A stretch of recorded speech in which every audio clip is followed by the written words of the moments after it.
And now we can transition from the demonstrated ceiling of Lamar Jackson to just the concept of demonstrated ceiling. So I do want to talk about that. That was something we were talking about before the show.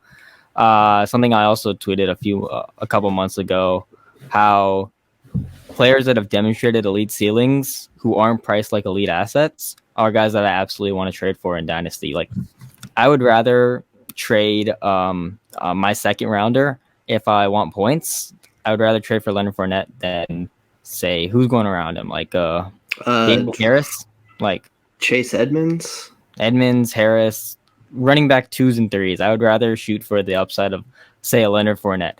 Other guys fit the bill. Yeah, Michael Thomas, who's priced around an early second. George Kittle, who has shown an elite ceiling throughout his career. I don't think he's ever been outside the top 3 in points per game at his position since like his rookie year. Deontay Johnson, who people are fading because of the quarterback situation when he's done nothing but earn targets at an elite rate. Last year, he had 17 points per game. He was a top 8 wide receiver. People still don't like him. I think it's a funny narrative to say that, oh my gosh, his situation got so much worse because Big Ben, one of the worst passing quarterbacks in the NFL, will know. Like, do you know how realistic it is for Mitchell Trubisky to win the starting job and be a better passer than Big Ben was last year? Very much. That's very much realistic. Also, exactly. Someone with a higher ADOT, which is something we want for Deontay Johnson. Exactly. It's not like Deontay's only catching like screens from Big Ben. He's a full route tree wide receiver. He earns targets at a very high rate because he wins all over the field. He's not just he's catching the 6-yard slants from Big Ben. Exactly. I'll use the hands here. If this is Deontay Johnson just normally with Big Ben, and people wanted just this like bring in Deshaun Watson or someone that would just elevate him to like the peak of what he can be. But instead we went like right here, probably a little level above Big Ben with Mitchell Trubisky, but value, people are like, oh no, he got Mitchell Trubisky in. That sucks. He was already in a terrible situation with Big Ben. Like, Big Ben wasn't a good passer. And they still threw a ton. Like, they threw 37, 38 times a game with a terrible quarterback. They would rather pass inefficiently than rush inefficiently, because if you have an inefficient passing offense, it's still way more efficient than your inefficient rushing offense. Yeah, do you remember Big Ben's farewell in Pittsburgh? He was average, like, per pass attempt, he had to be averaging like 5 yards per pass attempt or 4 yards. Game? Yeah, he threw the last game in Kansas City, I believe. No, not the playoff game. It was his last, like, in Pittsburgh, like his farewell. I think it was Monday night game. And he probably had like 130 passing yards on like 40 attempts. That sounds hilarious. I want to check that because that sounds hilarious. I remember the KC game was bad because at halftime he had like 2 yards per attempt, which was even worse. God awful. But no, Big Ben was a very bad quarterback last year. Yeah, now I'm going to fact check myself just to see if someone out there is like, wow, this person has no idea what he's talking about. He had 5.5 in week 18. Yeah, week 18 was the week 18 was he had 5.5 yards per attempt. That's not even the worst. The week before that he had 2.7 yards per attempt. Well, this one was nationally televised, so we had to we couldn't just red zone it and flip to another game.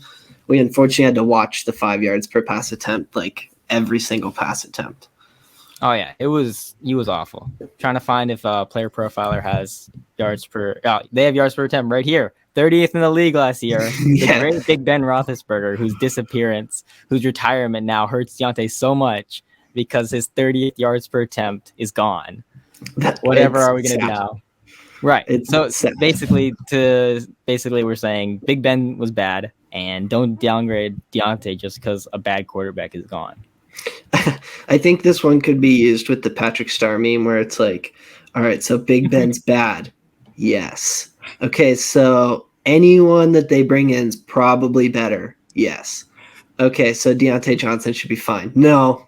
God damn it, man. That's good. That's good. And there's a lot of other players too. That was a good one. I bought Deontay Johnson actually semi-recently. What'd you get? There's like probably a couple like thirds in one direction or another, but essentially it was Tom Brady and the 106 for Deontay Johnson and Tyler Lockett. You got Lockett too? Dang, that's so good. Wow. Yeah, I'm actually Lockett goes to the Chiefs. I mean, I gave Waddle and I got Deontay and the 11th pick. It's a 10-teamer, so it's 201. I got that pick and Chris Carson just thrown in there. I was hoping for Melvin Gordon. Oh, I I got remember this Chris deal. Carson. Yeah, exactly. I feel pretty good about that one. They're about equal for me. I have Deontay higher in Dynasty, but like it's all the same tier, and so to move from one to another, get more depth, and then um increase my picks, that felt like a really good trade. Yeah, if you're buying Deontay Johnson off fair market value, you should feel good because Because he's undervalued. he's undervalued. So And then there's buy Deontay Johnson. right by every guy on this list: McCaffrey, Saquon, Alvin Kamara, Leonard Fournette, Kareem Hunt. There's a lot of players on here who have elite ceilings, who aren't priced like elite guys. Like the last few guys I named are all workhorse running backs who aren't priced like workhorse running backs. Two of them aren't. Fournette, I was going to say Christian McCaffrey is most certainly. He's just right. undervalued. That's what I was about to say. He is priced like a workhorse running back, but he's not priced like the break fantasy football running player back that he is. Exactly. Because there is some risk there. If he gets hurt again, his value is going to fall because he'll be a year older, coming off of 3 missed years, and people aren't going to be as willing to buy in.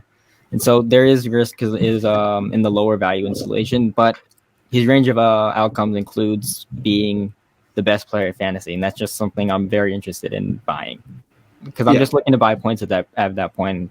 I can buy a bunch of points there, and it's something I definitely feel like doing.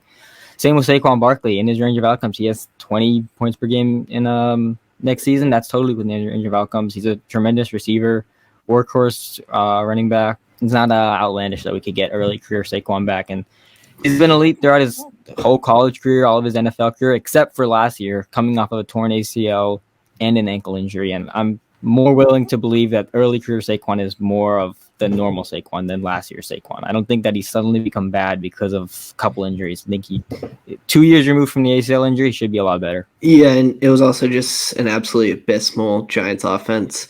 Not only in volume, but also just the quality and passes, really. And with Mike Glennon and Jake Fromm at the helm, and we're running quarterback sneaks on 3rd and 10 on our own or their own. I will never. I can't believe it's an hour when I was talking about the Giants. So, right.